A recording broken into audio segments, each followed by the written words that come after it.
Imer Noticias presenta.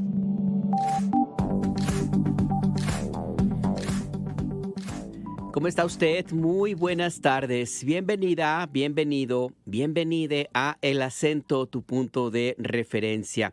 Hoy es el lunes 28 de julio de 2025. Es un día importante en materia informativa y es el inicio también de una semana clave en el futuro, por lo menos el futuro inmediato, de las relaciones entre México y Estados Unidos. Este fin de semana, el próximo 1 de agosto, este viernes concretamente, pues se define si México es víctima o no de aranceles con los que ha amenazado el presidente de Estados Unidos, Donald Trump, dentro de esta política comercial, de comercio exterior, que ya le empieza a causar serios problemas a los estadounidenses y que ha metido en una situación complicada a los principales socios comerciales de ese país. La presidenta Claudia Sheinbaum ha recordado esta mañana que existe desde hace ya varias semanas un intenso cabildeo, negociaciones a todo lo que da para tratar de evitar que estos aranceles sean impuestos a México o que eventualmente se llegue a un acuerdo que sea favorable, sobre todo para los intereses de nuestro país y que de una u otra manera también pues calme los intereses de ese polémico personaje llamado Donald Trump. Es pues una semana informativamente hablando también muy importante, y en otros temas también que se han planteado en la agenda, en la coyuntura política, social, cultural y económica nacional. Con esto en el escenario, comenzamos. El gobierno federal anunció la construcción, ampliación e implementación de 2 modos de certificación para estudiantes de nivel bachillerato, y así fortalecer la educación en el país. La presidenta Claudia Sheinbaum confía en que esta semana se alcance un acuerdo con Estados Unidos para evitar la entrada en vigor de los nuevos aranceles anunciados por Donald Trump.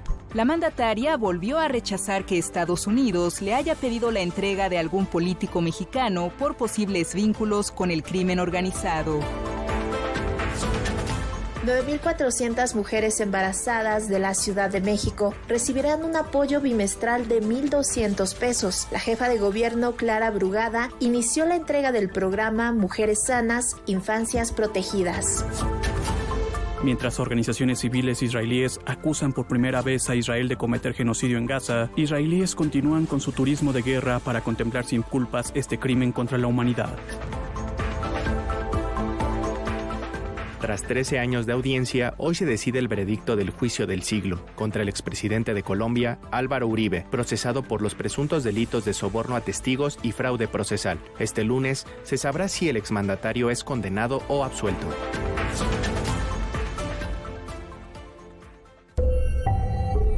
Imer Noticias presenta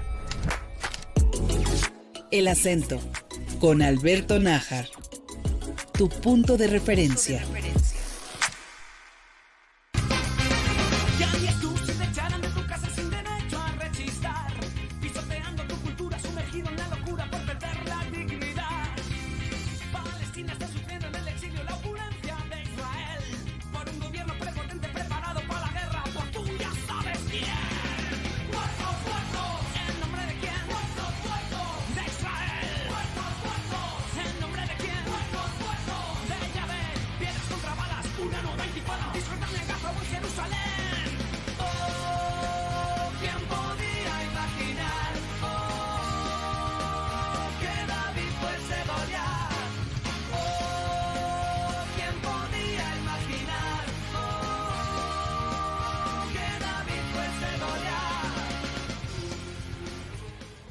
Escuchamos la canción Intifada del grupo de ska punk español Ska P, que se escribió y se dio a conocer desde hace ya algunos años, pero que es muy vigente a propósito de lo que sucede en estos momentos en Gaza, donde el horror ha crecido de una manera que faltan adjetivos para tratar de ubicarlo de una forma lo más adecuada posible, lo más cercano a esta pérdida del sentido humano que cada vez queda más evidente por una parte del pueblo de Israel que han llegado al extremo, como le contaremos en unos minutos, de ver el genocidio, el asesinato sistemático de niñas, niños y mujeres palestinos como una diversión.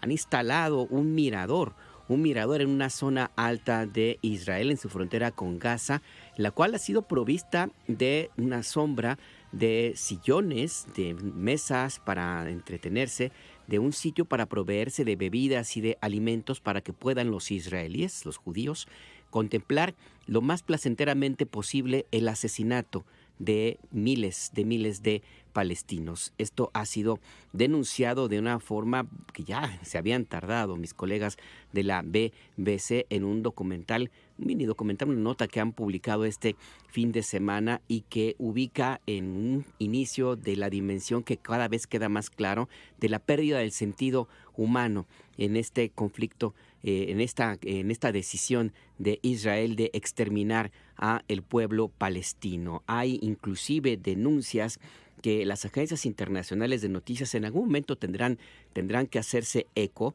y yo espero que no sea en el momento del ajuste de la historia, denuncias cada vez más evidentes de que el propósito real del pueblo de Israel es que los palestinos ya no existan.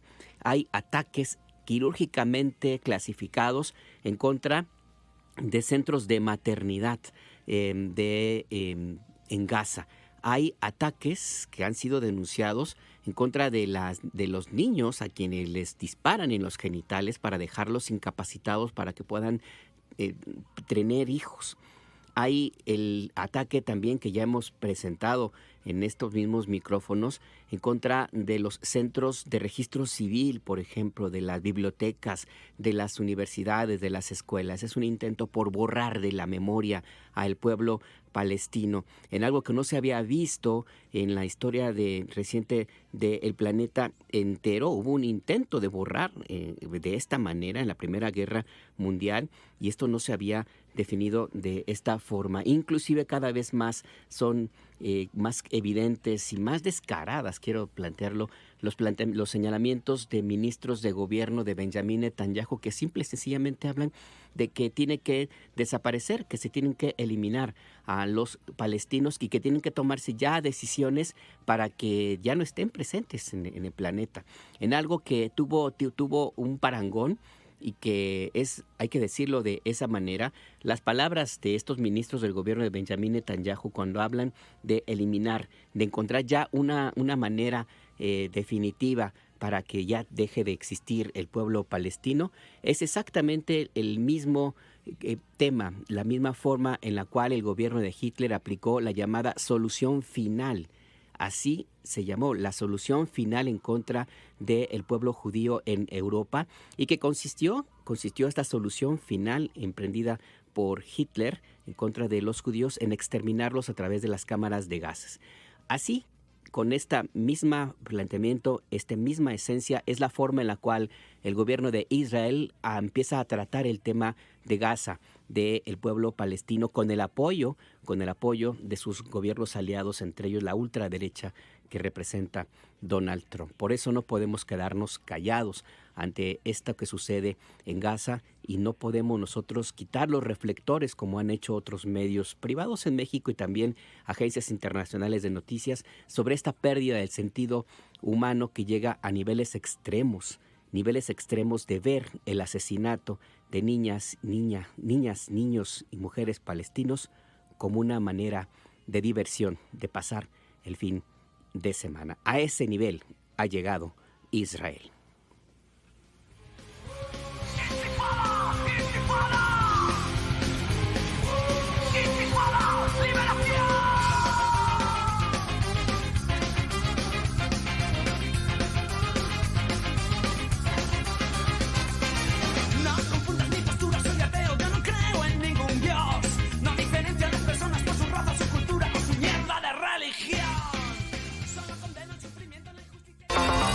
El acento te informa.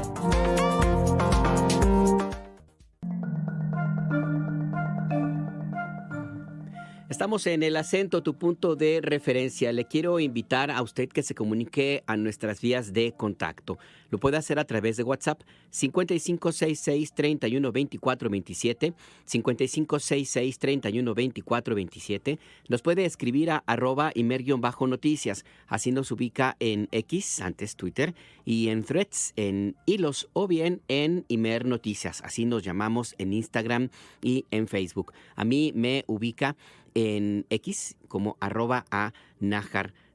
Estamos a la espera de todos sus comentarios, críticas, sugerencias de temas, lo que usted guste y mande. Créame que es muy, muy bien recibido. Le mandamos un fuerte abrazo a usted que nos escucha en toda la República Mexicana y allende las fronteras a través de nuestras emisiones en línea. El Sistema Nacional de Noticiarios del IMER trabaja día y noche para tenerle informada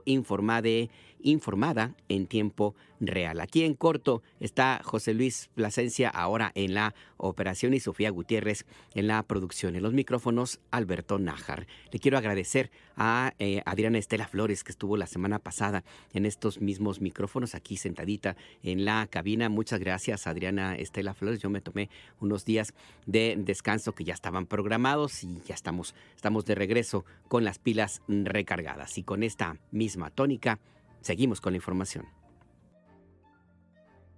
Para septiembre habrá nuevo modelo de bachillerato nacional.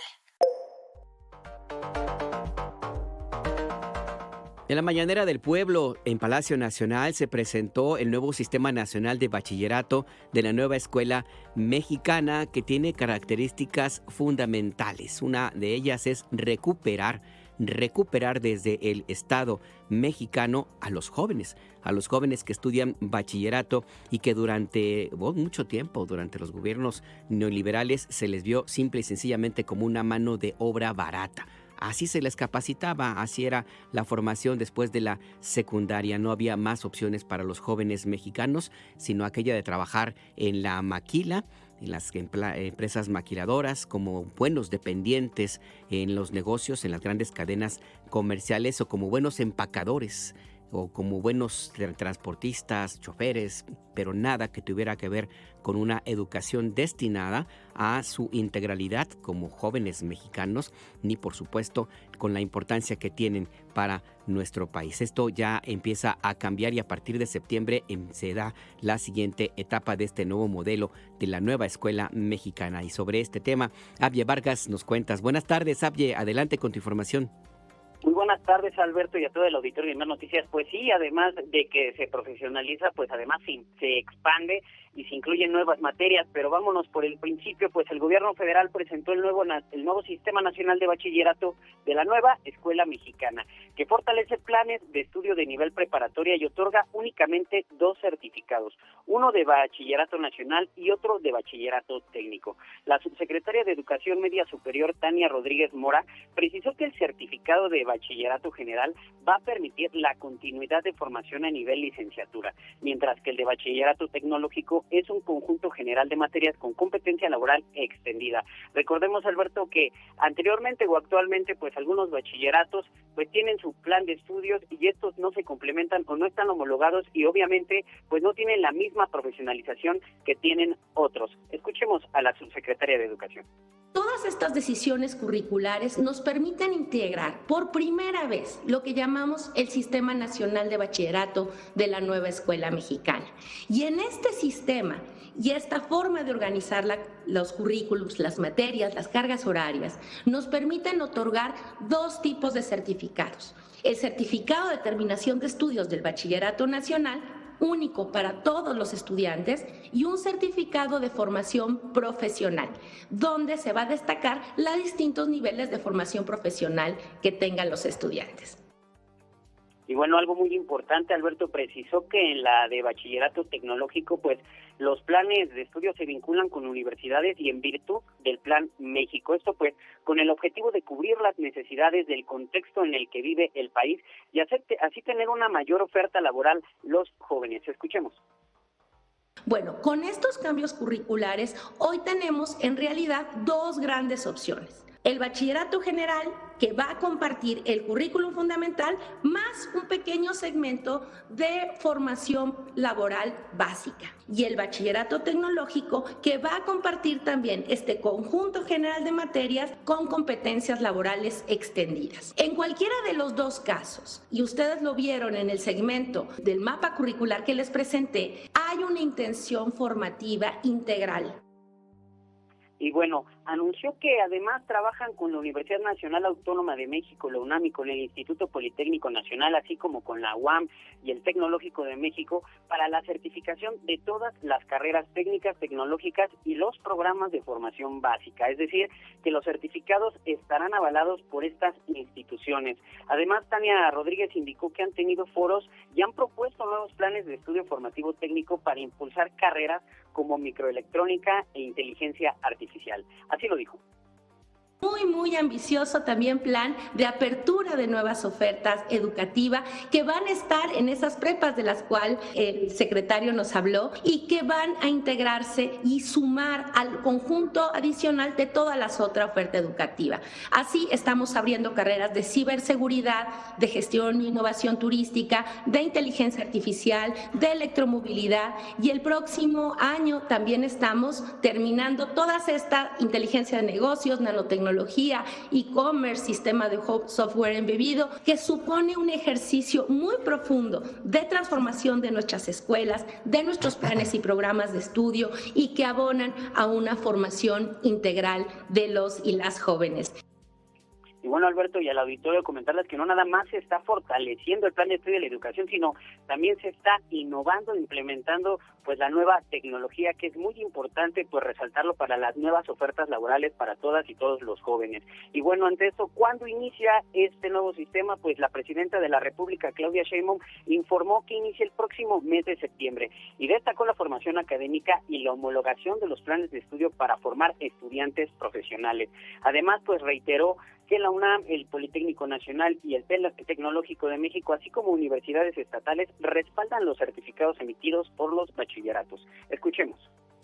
Bueno, es una transformación muy profunda de las preparatorias, los tecnológicos, CONALEP, CECATI, CEBETIS, las instituciones de educación media superior. El objetivo primero es reconocer al estudiante, al joven, que el joven se sienta bien en su escuela, que sea incorporado por los profesores y por los propios estudiantes a un espacio comunitario que les permita desarrollarse. Muchas veces las preparatorias expulsan a los estudiantes. Entonces, es un espacio educativo que le da continuidad a la secundaria.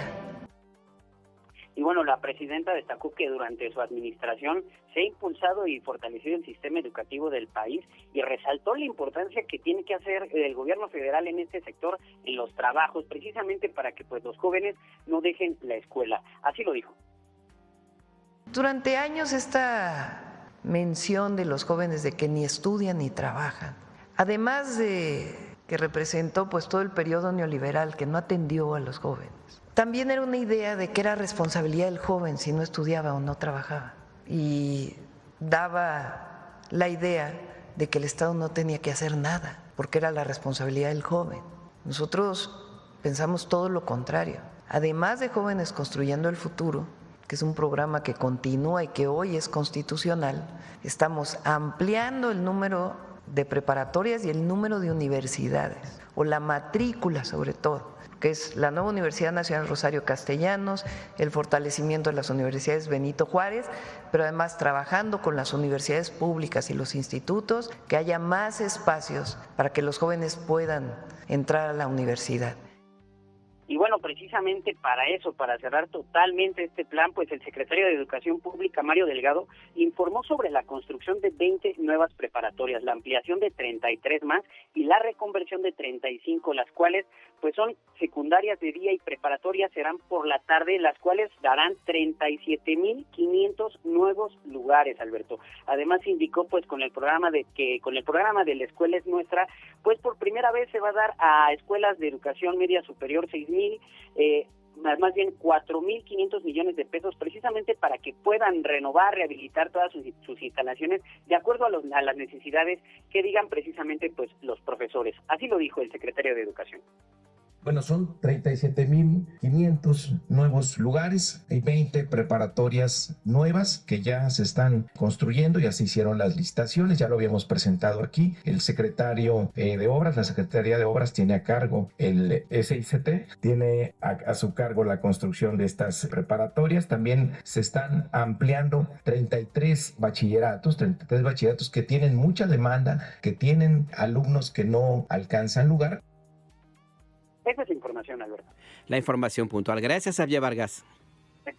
Estamos pendientes. Mire, este tema de este Plan Nacional para fortalecer el bachillerato tiene elementos fundamentales que contrastan, como les señalaba hace unos minutos, con la posición que desde el Estado mexicano, en ese entonces encabezado por gobiernos del Partido Acción Nacional y el Partido Revolucionario Institucional, tenían sobre los jóvenes, a los cuales se les capacitaba a partir del programa de educación en las preparatorias, en el bachillerato, para ser obreros calificados. Esa era la formación que tenían en sentido muy general, para que trabajaran en las plantas maquiladoras, para que trabajaran en las empresas automotrices, para que trabajaran en los comercios, pero como despachadores, como dependientes, y de ninguna forma, o se planteaba también una idea como de emprendedurismo, que era la forma como le llamaron en su momento los entrepreneurs, pero para que emprendieran sus pequeños negocios que no compitieran con los grandes negocios. En sentido estricto, la formación era esa,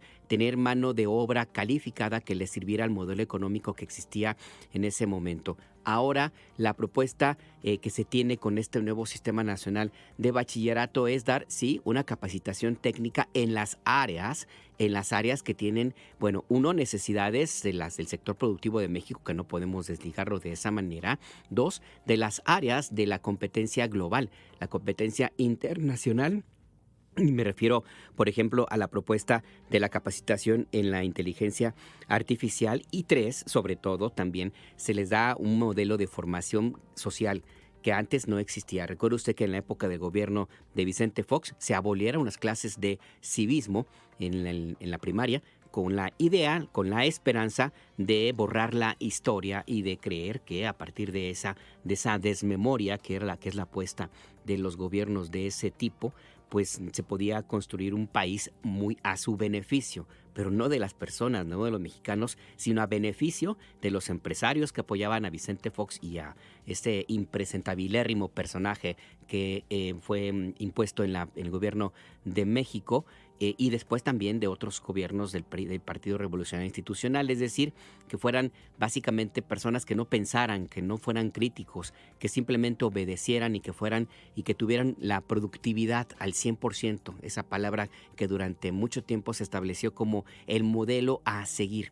Tú eras un buen empleado, un buen trabajador si eras muy productivo. ¿Y cómo eras productivo? Si no te quejabas, si detestabas a los sindicatos, si tú planteabas que lo que te pagaran era pues lo que merecías, si no reclamabas servicios médicos. Esa fue la formación que se tuvo en el sistema de bachillerato de aquellos gobiernos y que ahora ha cambiado. Es una combinación entre una formación social crítica, por eso es que se tiene esa parte del humanismo mexicano, y también una formación tecnológica que les permita estar allí en donde van a poder tener un buen futuro. Y para esto es importante señalar, por ejemplo, las nuevas ofertas educativas que van a empezar a partir de septiembre en el nivel bachillerato en todo el país. Se va a capacitar en e-commerce, con todo lo que eso implica, pero bueno, pues ahí está. Es una actividad económica importante que también está de vanguardia en algunos lugares del mundo. En inteligencia de negocios, una capacitación en ese sentido. En nanotecnología y cuenca de materiales, una capacitación también para los jóvenes de la prepa en sistema de software embebido y en urbanismo y desarrollo sostenible. Son de entrada algunas de las nuevas ofertas educativas que contempla el Bachillerato Nacional, que inicia a partir de septiembre de este mismo año, y los detalles que se presentaron esta mañana en Palacio Nacional en la conferencia de prensa de todos los días de la presidenta Claudia Sheinbaum. Pero no fue ese el único tema en la mañanera del pueblo. También se presentaron avances del programa Mujeres Bienestar. ¿De qué se trata? Abia Vargas, ¿sigues allí? Cuéntanos. Así es, Alberto, pues se presentaron información muy importante, pues la secretaria de Bienestar, Ariadna Montiel, informó que a partir del viernes 1 de agosto iniciará el registro para mujeres de 60, 61 y 62 años en el programa Pensión Mujeres Bienestar. El programa, recordar, Alberto, y al auditorio, que otorga 3,000 pesos de manera bimestral a las beneficiarias e inició primero con el registro de mujeres de 64 a 63 años, pues el programa apoya a mujeres desde los 60 hasta los 64 años. Escuchemos a la secretaria de Bienestar. Actualmente ya hay más de 1 millón de mujeres registradas en la pensión y la meta de registro en este mes de agosto es de 2.224.000 mujeres, que son quienes tienen esta edad de 60 años a 64. Recordar que una vez que están inscritas, cuando cumplen la edad, pasan automáticamente a la pensión de adulto mayor sin ningún cambio de tarjeta. Mantienen su mismo plástico que ya ha sido entregado. Y bueno, ¿por qué cambiaría automáticamente? Pues porque a los 65 años ya se otorga el programa de personas adultos mayores. Esto pues debido a que han disminuido la edad en estos sexenios, desde el sexenio del expresidente Andrés Manuel López Obrador. Y bueno, para saber en dónde están los módulos de registro, pues las ciudadanas pueden consultar la página de la Secretaría de Bienestar, que es gov.mx/bienestar. Además, la secretaria del Bienestar recordó que la inscripción inicia el próximo viernes por la letra del primer apellido, pero también pueden hacerlo todos los sábados independientemente de la letra de su nombre. Y señaló que también están trabajando en coordinación con la Secretaría de las Mujeres para poder registrar a las beneficiarias en los centros libres, que son estos centros instalados para la atención a las mujeres que sufren violencia de género. Esa es la información, Alberto. La información. Gracias, Abia Vargas. Hasta luego. Hasta luego, que tengas buena tarde. Ahí pues los detalles de la Mañanera del Pueblo en este lunes 28 de julio.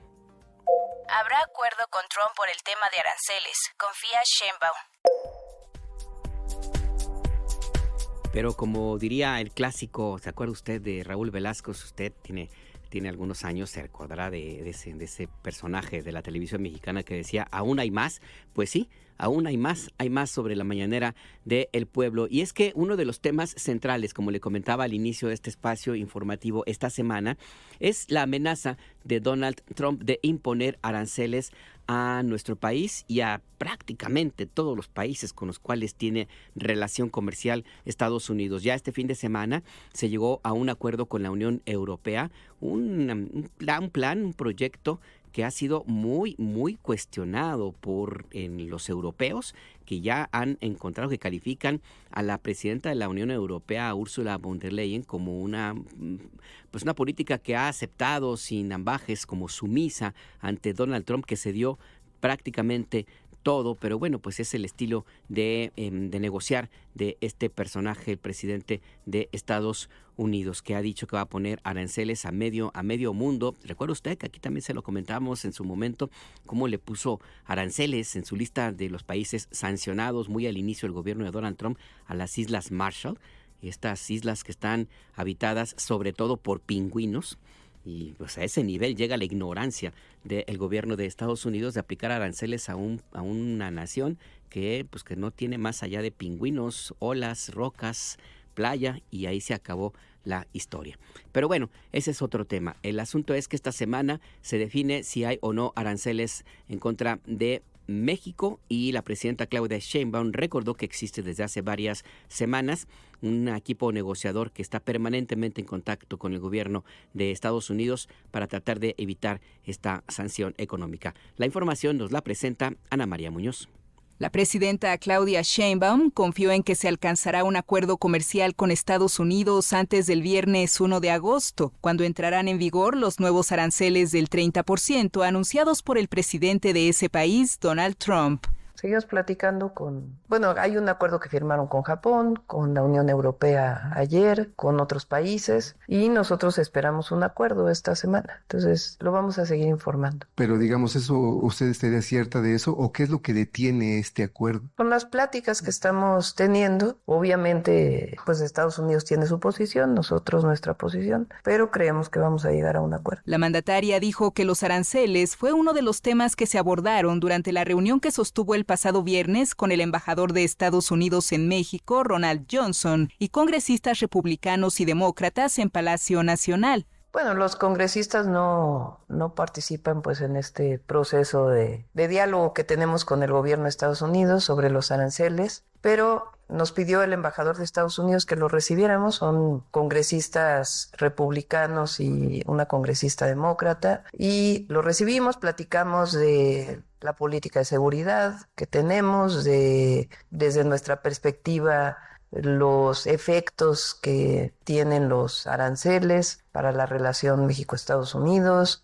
Hablamos temas, recientemente ellos aprobaron en el Congreso una ley relacionada con monedas digitales, vamos a ponerle así. Plantearon que lo pudiéramos analizar, no lo hemos analizado, pero el secretario de Hacienda estuvo presente en la reunión y planteó pues que se iba a analizar esta iniciativa de parte del Congreso y otros temas. Fue una reunión cordial. ¿Un buen escenario para poder frenar esta imposición de aranceles? Pues todavía esta semana, el viernes es 1 de agosto y todavía estamos en pláticas. No obstante, aclaró que la renegociación del TEMEC no tiene nada que ver con las acciones que está tomando México contra el tráfico de fentanilo. La American Society aquí en México ha manifestado su preocupación por parte de los empresarios estadounidenses porque comentan que el TEMEC tiene que ser renegociado más allá de revisado, porque dicen que México no ha cumplido con el TEMEC en materia de seguridad y en específico en el tema del fentanilo. ¿Qué opina al respecto? Pero eso no tiene que ver con el TEMEC,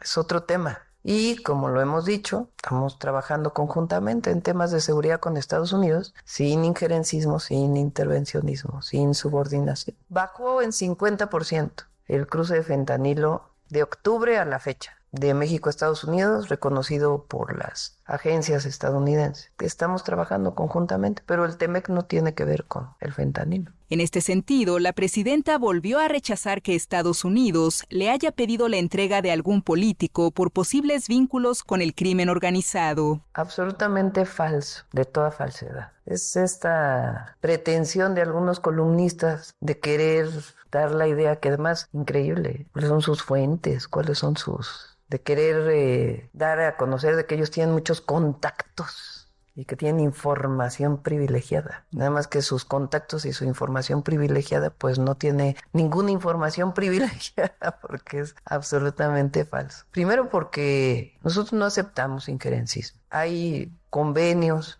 colaboración relacionada con personas que tienen dentro del convenio de extradiciones. Recientemente el Consejo de Seguridad hizo un envío de personas a Estados Unidos, 29 delincuentes, en el marco jurídico existente. Y por seguridad en nuestro país se decidió en el Consejo de Seguridad hacerlo. Entonces, en ese marco hay colaboración y coordinación, pero es absolutamente falso que, ninguna llamada que he tenido con el presidente Trump, que han sido muchas, ni llamadas que ha tenido el secretario de Relaciones Exteriores con el Departamento de Estado, ni la colaboración que haya del Departamento de Justicia con la Fiscalía, se ha pedido la entrega de alguna persona en particular que tenga que ver con una relación política. Cabe recordar que el pasado 14 de junio, la Oficina de Asuntos del Hemisferio Occidental del Departamento de Estado y el embajador de Estados Unidos en México, Ronald Johnson, negaron que su país haya ofrecido una reducción arancelaria a cambio de que se investigue a políticos coludidos con el crimen organizado en México. Para Imer Noticias, Ana María Muñoz.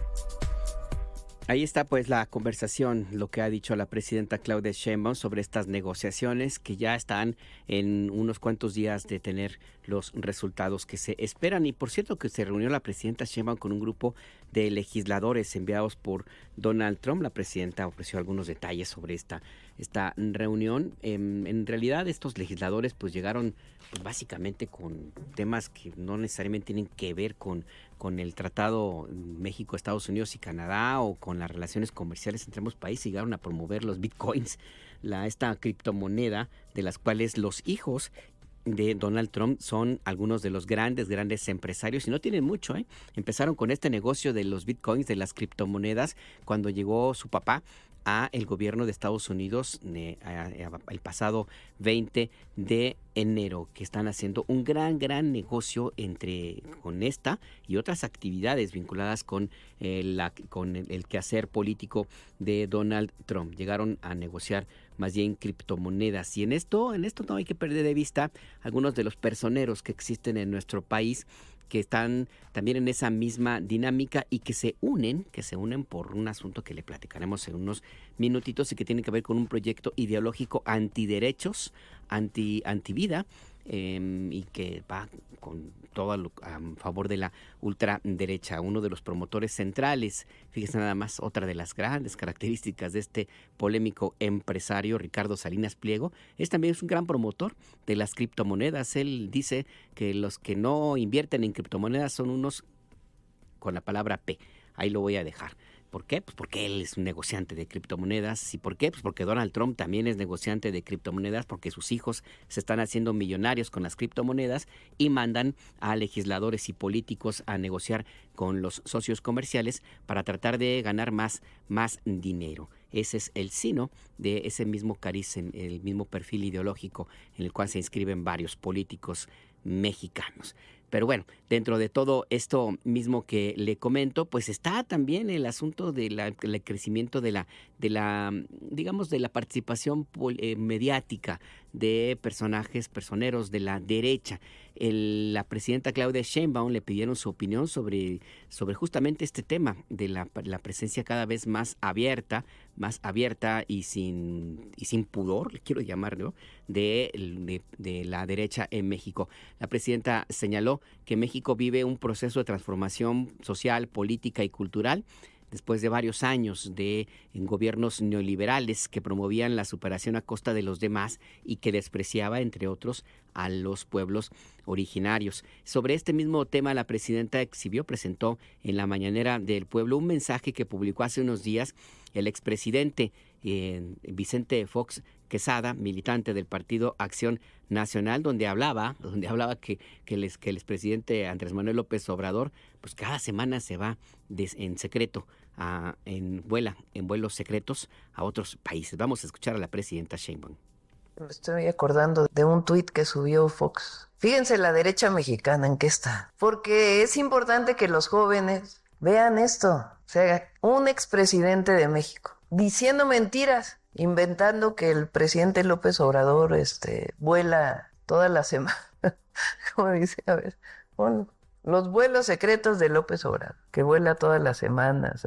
Es un expresidente de la derecha mexicana. Entonces saca una publicación en X, ¿verdad? Ya no es tweet, en X, inventando. Decía Monsiváis y lo repetía López Obrador, que, ¿cómo es esa frase? La hipocresía, ahora se los dejo de tarea, la hipocresía es la doctrina de la derecha, así decía Monsiváis. Esta visión que tenemos de la educación media superior tiene que ver con el reconocimiento de los jóvenes de su entorno. La generosidad, la fraternidad, la solidaridad, el apoyo mutuo está muy vinculado a nuestra cultura, que viene principalmente de los pueblos originarios. El ser consciente de la situación social es importantísimo para un joven. Por supuesto que el joven tiene deseos de superarse personalmente, pero nunca puede ser aplastando al otro, nunca puede ser por encima de los otros, de las otras, de los otros. Esta idea meritocrática que tiene que ver con sobresalir a costa de los demás, pues es la visión neoliberal, esta idea de que el pobre es pobre porque no trabaja. Todo eso es lo que ha ido cambiando en México. Se recupera la visión solidaria, fraterna de la sociedad, de las y los mexicanos. Y eso es lo que queremos que perdure. Por supuesto, repito, que el esfuerzo individual, el reconocimiento propio y el trabajar todos los días, pues es indispensable. Pero es muy importante dar la mano al que se quedó atrás. En eso se sustenta la cuarta transformación y el humanismo mexicano.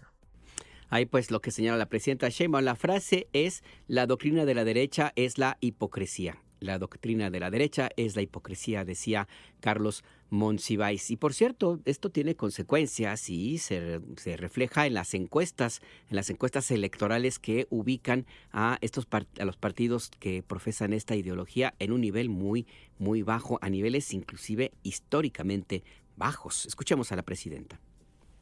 Lo que está ocurriendo en México es algo muy especial y por eso hoy la derecha mexicana no tiene mucho reconocimiento en el país. Primero, por los 36 años de neoliberalismo y a dónde nos llevaron. Pero segundo, porque se basa en la discriminación.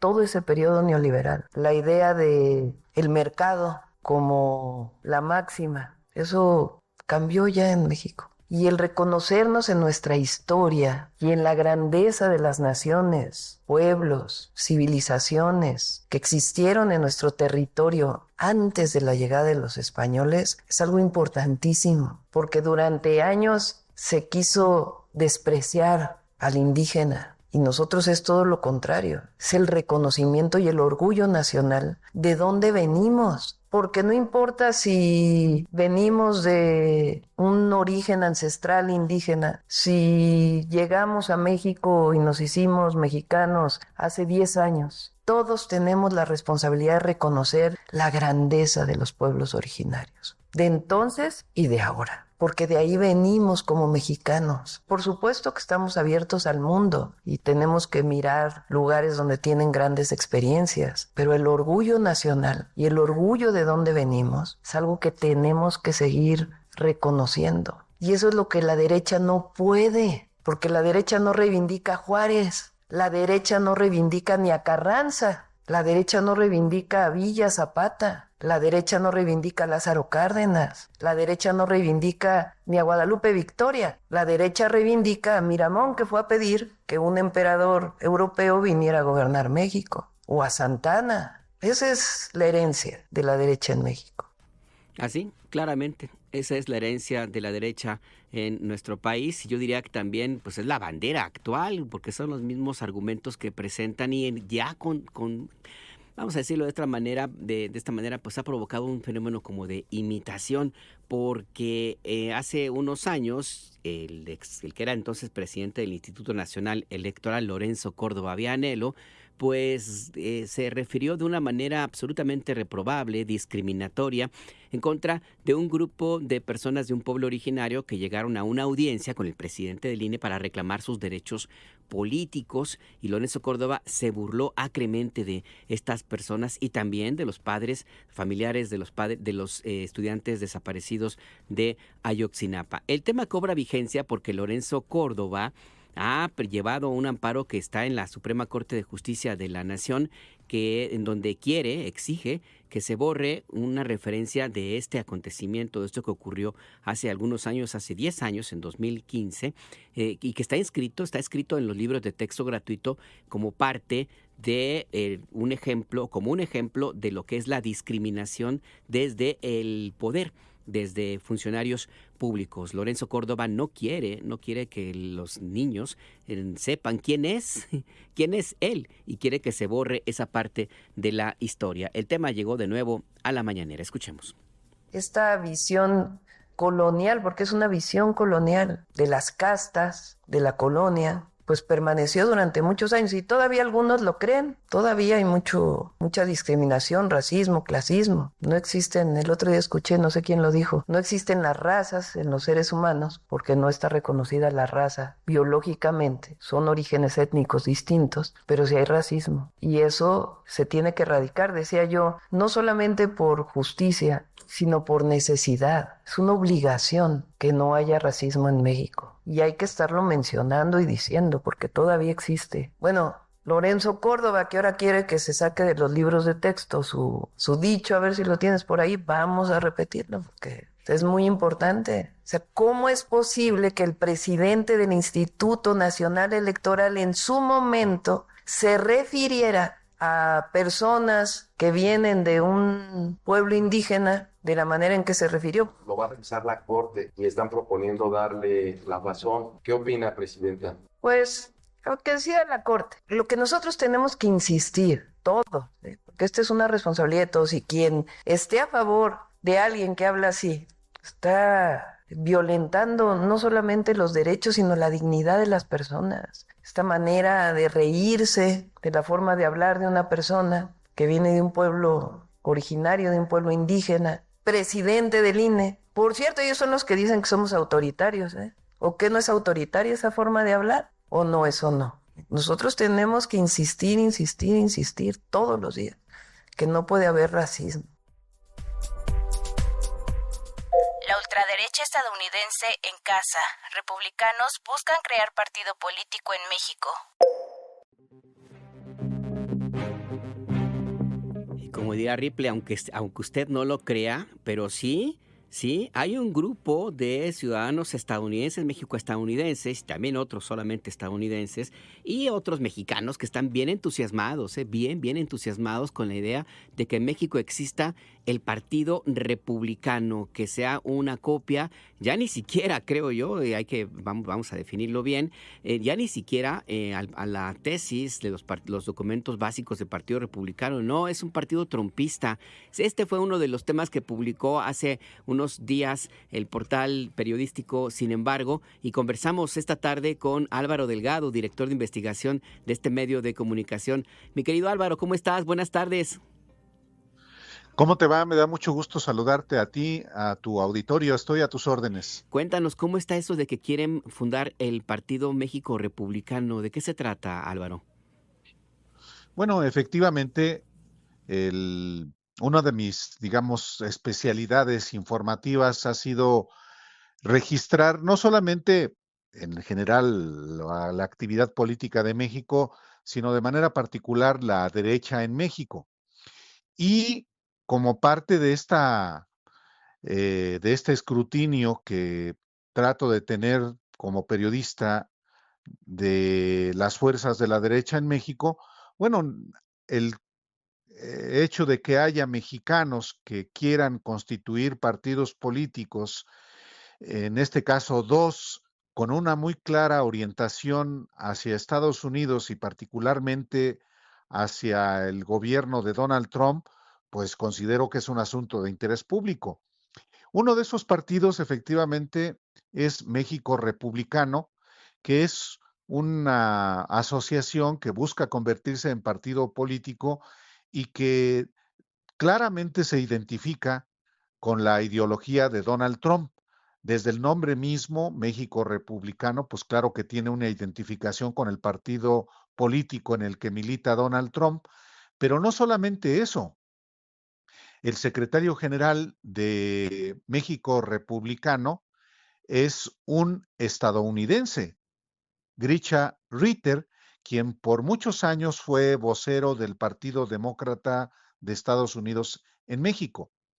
Y el asesor general de este nuevo partido político es otro estadounidense, Larry Rubin, representante del Partido Republicano en nuestro país y presidente de la American Society, que reúne a los empresarios de Estados Unidos en México.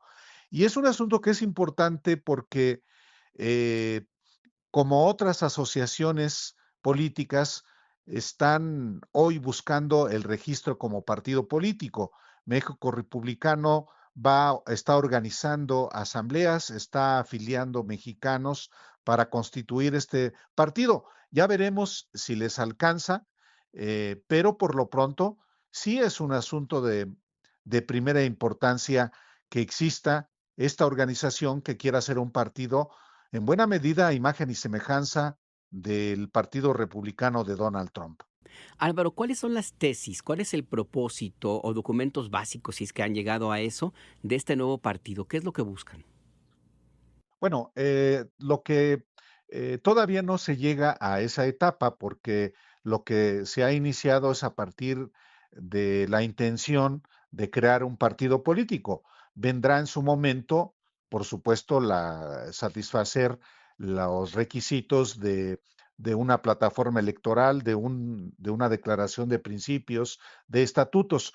Por ahora, lo que dicen los promotores de este partido, que está presidido por el expriista Juan Iván Peña Neder, es que se trata de un partido político que defiende la vida, que es un partido político conservador, que es un partido político que defiende la relación entre México y Estados Unidos, que es una agrupación que quiere ser partido político, que quiere que haya paz en México y en Estados Unidos, que no haya cárteles de la droga. Es decir, se define México Republicano como un partido conservador, defensor de la vida y de la paz, y claramente identificado con lo que piensan los republicanos y también demócratas de Estados Unidos. Ahora, me llama la atención el hecho de que se tenga esta propuesta, y me llama la atención por dos vías. Una, esta cada vez más clara idea de establecer una especie como de gobierno supranacional, no solamente por parte de Donald Trump, sino de los intereses políticos y económicos que representa él y su camarilla, imponerla en América Latina, por ejemplo. Y dos, Álvaro, y quisiera pedir tus reflexiones sobre estos puntos. Y entonces, si tenemos este partido que se dice defensor de la vida y otros temas, la paz, el orden, el derecho, ¿y qué pasó entonces con la derecha electoral mexicana? ¿Qué pasó con el PAN entonces, si tenemos este surgimiento de este grupo político, Álvaro? Bueno, en primer lugar, por supuesto que Estados Unidos tiene una historia de injerencismo, de intervencionismo, de invasiones a países eh, de América Latina y del mundo. Y obviamente, pues ese apetito imperial va a prevalecer. Lo delicado es que haya mexicanos, efectivamente, que tengan la voluntad, el deseo, la decisión de arrodillarse ante Estados Unidos y de manera particular en este caso del gobierno de Donald Trump. Sí, por eso es importante, creo yo, identificarlos y hacer del conocimiento de los mexicanos que hay este propósito. Claro, se trata de un grupo de mexicanos que ya han militado, de hecho, en el PRI y en el PAN. Es un desprendimiento México republicano, por ejemplo, del PRI y del PAN. Iván Peña Neder, su presidente, fue priista, luego estuvo en las redes progresistas de Manuel Camacho para apoyar a Andrés Manuel López Obrador en el 2006. Luego, este personaje que estuvo en la cárcel, me refiero a Juan Iván Peña Neder, acusado de violación por su esposa, sale de la cárcel para abocarse a fundar un partido político con el Baester Gordillo, las redes sociales progresistas, entra en conflicto con el yerno del Baester Gordillo y lo echan, y ahora está buscando crear México republicano. Viene del PRI y hay otros personajes, como por ejemplo el ex gobernador de Guanajuato del PAN, Juan Manuel Oliva Ramírez, quien es el secretario de organización, que eh, militó por más de 20 años en el Partido Acción Nacional y ahora está formando este partido. Es una mala noticia para la derecha en México porque al final de cuentas, igual que en el partido de Eduardo Verástegui, también muy proclive a Trump y al gobierno de Estados Unidos, pues lo que buscan es eh, simpatizantes que solían ser, digamos que las bases del PAN. Y en este sentido, pues hay digamos, una pulverización del electorado de derecha y de extrema derecha que ha abandonado al Partido Acción Nacional y que busca otras opciones, por ejemplo, en el caso de México Republicano y de Viva México, que encabeza el actor Eduardo Verástegui. Pues sí, la verdad es que sí llama la atención esto que nos planteas y esta investigación que hicieron sin embargo, Álvaro, porque yo sigo con la duda de cuál es el propósito real y a cuál es el riesgo que podríamos tener de que esta organización pudiera reunir a algo de lo más cuestionado, por no decir de lo peorcito, de la política mexicana. Si hay personajes como el exgobernador Oliva Ramírez, y no sé si esté también incluido Eduardo Verástegui en este mismo grupo, no sé, yo tendría entonces la idea de que también el propósito sería atraer a esa vieja y rancia ultraderecha mexicana muy cercana al sinarquismo, al movimiento cristero, al mismo Yunque que tú tanto conoces, como para qué, Álvaro. Estamos en esa misma, ese sería como ese propósito también, reunir a estos que están sueltos y que históricamente siguen con esta idea de que México les debe algo, que es una herida, según ellos, abierta y que se la quieren cobrar.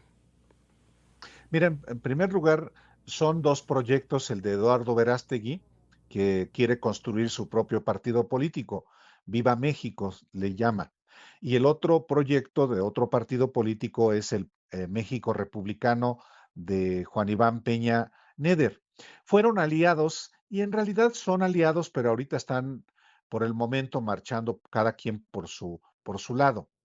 Y en efecto, hay pues la organización secreta de extrema derecha, el Yunque, que sigue teniendo vigencia en México y en muchos países del mundo, pues tiene en Juan Manuel Oliva uno de sus integrantes, muy venido a menos, hay que decirlo. Y entonces, digamos que un propósito es agrupar a miembros del Yunque, ya muy venidos a menos, insisto, en México republicano. No hay que olvidar que también la derecha en México no puede identificarse o catalogarse como una sola. Hay diferentes expresiones. Claro que la de Claudio X González, del PRI, del PAN, y la Marea Rosa, esa es la derecha y la extrema derecha también en México. Enrique Peña Nieto fue una expresión de la extrema derecha en México, por más que viniera del PRI. La verdad es que lo que nos deja ver estos dos intentos de partidos políticos nuevos es parte de la crisis que también padece la derecha y la extrema derecha en México, que no han sido capaces de articular un solo proyecto. Lo trataron de hacer con la coalición PRI-PAN-PRD y han tenido los resultados que la sociedad mexicana les ha asignado.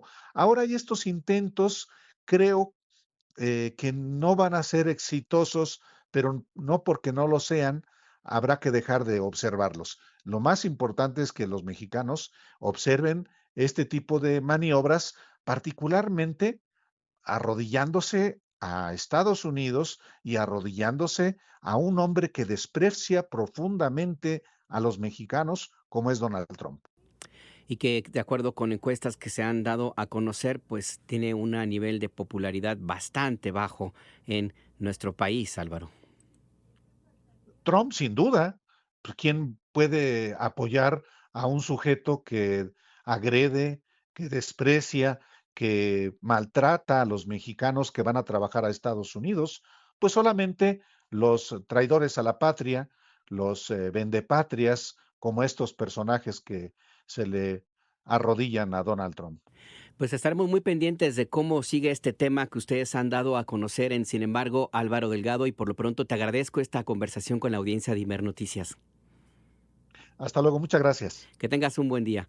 Es periodista, director de investigación en este portal periodístico y este tema de la creación de un partido republicano, así se llama, México Republicano, que es pues sí, un símil, una imitación del trumpismo, porque no necesariamente se parece al Partido Republicano de Estados Unidos y con todas las características que ya hemos escuchado. Y ahí está pues este tema que forma parte de la conversación política y que, como le hemos comentado en estos espacios en Imer Noticias, pues no lo podemos ver aislado. Esto es algo más, está vinculado con otro movimiento muy similar que se aplica con diferentes matices, en algunos otros casos inclusive abiertamente injerencistas y pues muy ofensivos, como es el caso de Venezuela, por ejemplo, por parte del gobierno de Donald Trump, en esa idea de imponer un solo modelo político para América Latina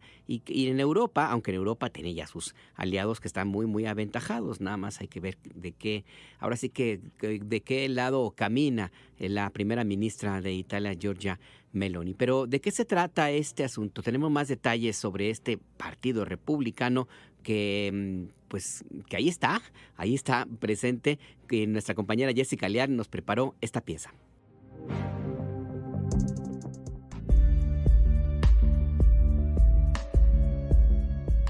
Con una agenda afín a la ultraderecha y el conservadurismo, se presentó la plataforma del movimiento México Republicano, que busca conformarse como partido político nacional. Como indica su nombre, se trata de una organización que tiene una agenda ideológica y estratégica abiertamente afín al Partido Republicano de Donald Trump. Este fin de semana, México Republicano tomó protesta a 280 nuevos líderes en Guanajuato, estado donde inauguró la primera de las 32 asambleas estatales que le exige el INE como parte del proceso para su registro. Previamente, Juan Manuel Oliva Ramírez, exgobernador de Guanajuato, había presentado en Puebla la plataforma de lo que llamó Movimiento México Republicano. Juan Manuel Oliva ocupará el cargo de secretario de esa organización, que encabeza como presidente nacional el expriista Juan Iván Peña Neder, quien durante la administración de Felipe Calderón fue acusado de encabezar una red para traficar permisos de casinos. También estuvo preso, aunque después fue absuelto, acusado de violar a su exesposa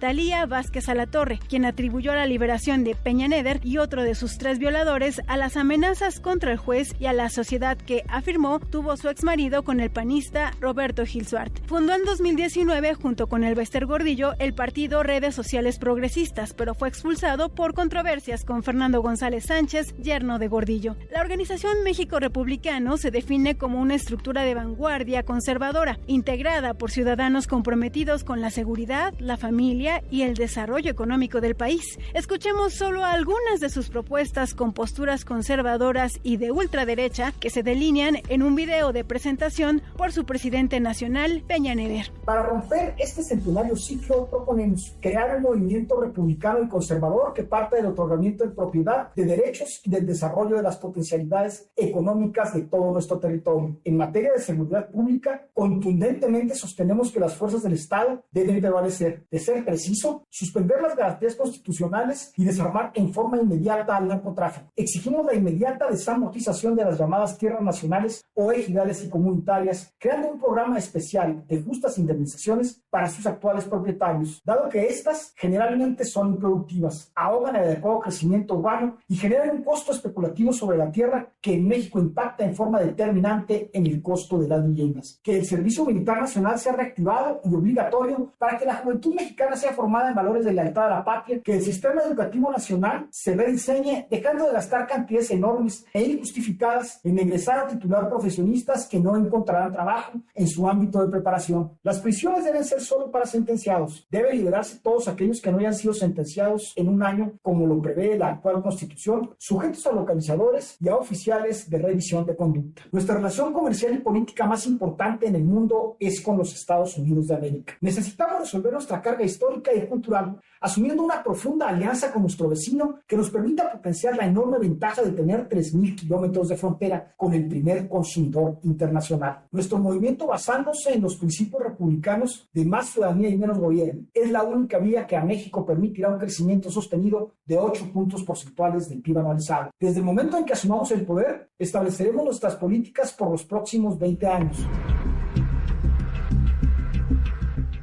Algunos de sus integrantes son el empresario Grisha Rader Palma, quien con base en la biografía que se comparte en el sitio de México Republicano, nació en Alemania y creció entre 5 países, incluyendo Estados Unidos y Cuba, quien será secretario general. El asesor general, según las publicaciones que comparte México Republicano en su cuenta de X, es Larry Rubin. Como presidente de la American Society, Larry Rubin organizó el sábado 12 de julio una cena en honor del embajador de Estados Unidos en México, Ronald Johnson. En su discurso esa noche respaldó la amenaza de Trump de imponer 30% de aranceles a los productos mexicanos si la presidenta Claudia Sheinbaum no acaba con los cárteles que fabrican la droga que consumen millones de estadounidenses. También en su discurso afirmó que México está en deuda con el TEMEC. Como parte de una lista prioritaria de vigilancia por deficiencias en protección de propiedad intelectual y falsificación desbordada. A ellos se suman los llamados irritantes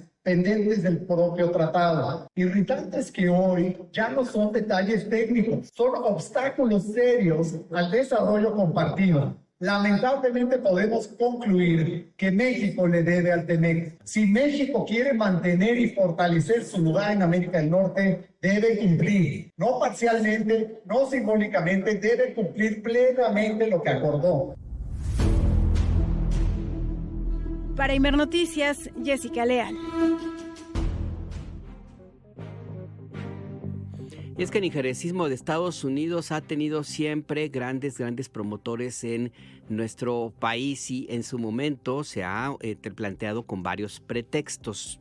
No hay que olvidar, por ejemplo, que en la década de los 70s, en los 60s y 70s y todavía en la parte de los años 80, el motivo, el pretexto para invadir, y en algunos casos así fue, una invasión con militares y todo, a algunos lugares en América Latina fue luchar contra el comunismo. En el caso de México tuvo fervientes promotores de esa misma política y llegó a niveles extremos como un mismo presidente de la República. Luis Echeverría Álvarez era un agente de la CIA, estaba pagado, estaba vinculado, era una parte, un agente del gobierno de Estados Unidos y era el presidente de México, y él se encargó de combatir el comunismo. Según esto, él se presentaba como un gobernante socialista, pero en realidad pues simplemente lo servía para sus propios fines personales, por supuesto. El patrimonio de la familia del expresidente es realmente, pero en serio, muy, muy grande. Muy, muy grande en términos inclusive de territorio, de playas, de lo que usted guste y mande, pero el pretexto era combatir el fantasma del comunismo. Bajo esa misma tesis de que iban a luchar en contra del comunismo en plena Guerra Fría, pues ocurrieron las dictaduras, que en algunos casos fueron realmente sangrientas, como Argentina o como Chile, o lo que sucedió en América Central durante la década entre los finales de los 70s y los 80, que fue en América Central, Centroamérica, el ensayo entre la Unión Soviética y el gobierno, el mundo occidental, como se llamaban, y que ha tenido consecuencias todavía hasta ahora. Y la lucha contra el comunismo fue el pretexto para Estados Unidos para meterse en la vida soberana de los países de América Latina. Ahora el pretexto es el narcotráfico. En otro momento fue el terrorismo, también supuesto terrorismo, y por eso planteaban y presionaron a algunos gobiernos de México y le obligaron a cambiar inclusive algunas de sus políticas de seguridad nacional. Y ahora el pretexto para el injerencismo es la supuesta lucha en contra del narcotráfico, y para todo eso utilizan la bandera de que van a luchar contra el tráfico de drogas y ponen ahí como una justificante la cantidad de personas estadounidenses que mueren por sobredosis, sobre todo de opioides, sin mencionar que esta crisis humanitaria del consumo y la muerte por sobredosis de opioides es responsabilidad del mismo Estados Unidos. Estados Unidos fue el que propició esa epidemia, de la cual ahora la utiliza como un pretexto para tratar de meterse en la vida soberana de los distintos países de América Latina. En eso se inscribe, por ejemplo, lo que señalaba Marco Rubio este fin de semana, cuando dijo que el presidente de Venezuela, Nicolás Maduro, es el jefe del cártel de los soles. ¿Usted qué tiene que ver el presidente Nicolás Maduro con el cártel de los soles? Vaya usted a saber si él anda en otra dinámica. O también defendiendo a la banda internacional, que es así, se dedica a esa y otras actividades, el Tren de Aragua, como un pretexto para mandar a una prisión absolutamente violatoria de los derechos humanos a cientos de personas migrantes, y lo ha pretendido hacer también en el caso de México al insistir con la ayuda de medios privados y de algunos periodistas, académicos, empresarios, dueños de televisoras como Ricardo Salinas Pliego, por ejemplo, insistir en que existe relación entre políticos de este y el anterior gobierno con el narcotráfico. Es la vieja tesis del injerencismo estadounidense, que ahora ha mostrado esta otra cara, cada vez más abierta, más pública, más cínica, si usted quiere, con esta idea de crear un partido trompista en territorio nacional.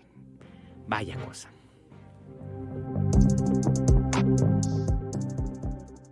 Y bueno, mientras tanto en Colombia, ya le contaremos un poquito más adelante, pues está Álvaro Uribe, uno de esos representantes de la derecha, de los movimientos antivida, antiderechos, antiprogresismo, antiseres humanos, que tuvo en Álvaro Uribe un representante muy, muy claro en Colombia, y que, pues, ya le contaré un poquito, como le digo, un poco más adelante, pues se convirtió como en el gurú político de ese sujeto que se llama Felipe del Sagrado Corazón de Jesús Calderón Hinojosa. ¿Recuerda usted que él se proclamó que era como Churchill, que era un gran estadista como Churchill? Y que le pusieron aquí mis compañeros moneros como el pequeño Churchill. Bueno, quien lo convenció de que la cruzada que libraba en contra de los mexicanos, sobre todo los jóvenes mexicanos, pues era casi sagrada.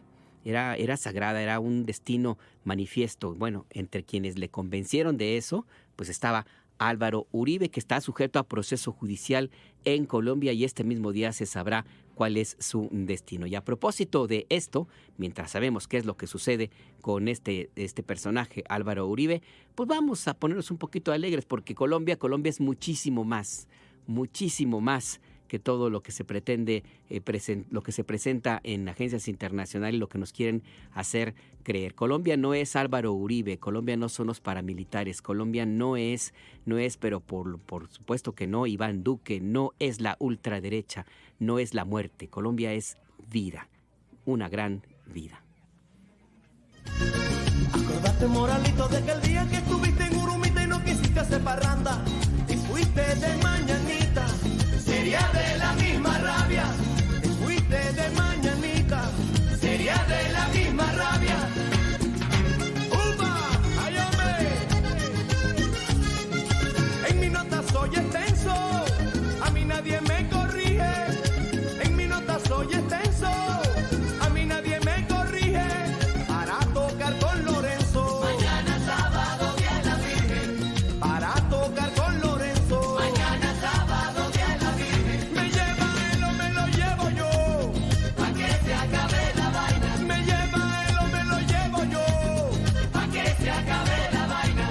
Ay, Morales a mí no me lleva, porque no me da la gana. Moralito a mí no me lleva, porque no me da la gana. El acento te informa.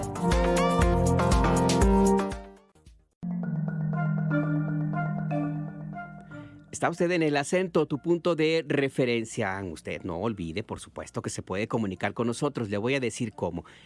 En el WhatsApp, 5566-312427, 5566-312427, en X, antes Twitter, o en Threads, en Hilos, a través de @Imer_noticias, o en Facebook e Instagram como Imer Noticias. A mí me puede encontrar en X como @Najar.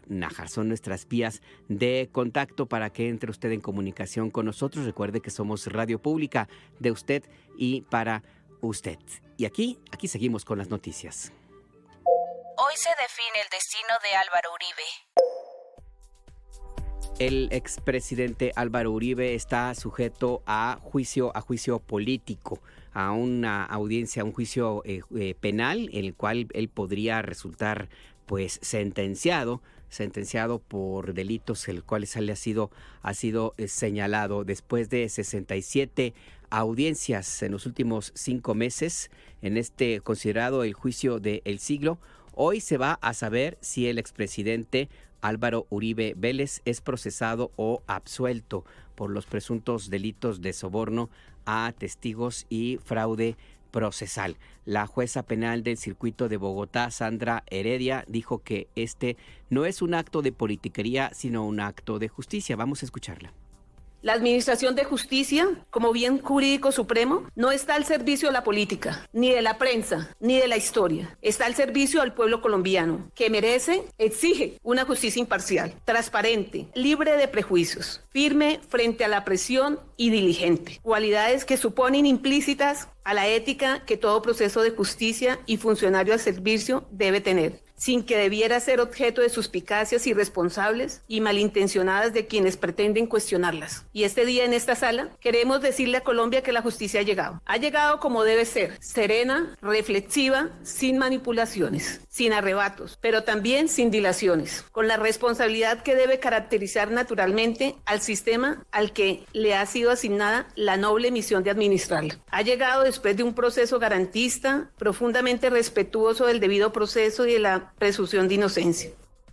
De ser declarado culpable, Álvaro Uribe Vélez, de 73 años de edad, se convertiría en el primer expresidente de Colombia en ser condenado penalmente y enfrentaría una pena de hasta 12 años de prisión. En 2012, cuando gobernó a Colombia, pues demandó por difamación al senador Iván Cepeda ante la Corte Suprema por acusarlo de tener vínculos con grupos paramilitares. Sin embargo, en 2018 la Corte desestimó estos cargos en contra del senador, contra Cepeda, y en un giro inesperado, empezó entonces una investigación en contra de Álvaro Uribe. Las investigaciones se retrasaron por falta de pruebas según los fiscales, pero avanzaron con mayor rapidez en el gobierno del actual presidente Gustavo Petro. En 2024, Álvaro Uribe fue acusado formalmente y su juicio empezó en febrero de 2025. Recuerde usted que Álvaro Uribe es considerado uno de los representantes de la derecha en América Latina y está acusado también de entorpecer el proceso de paz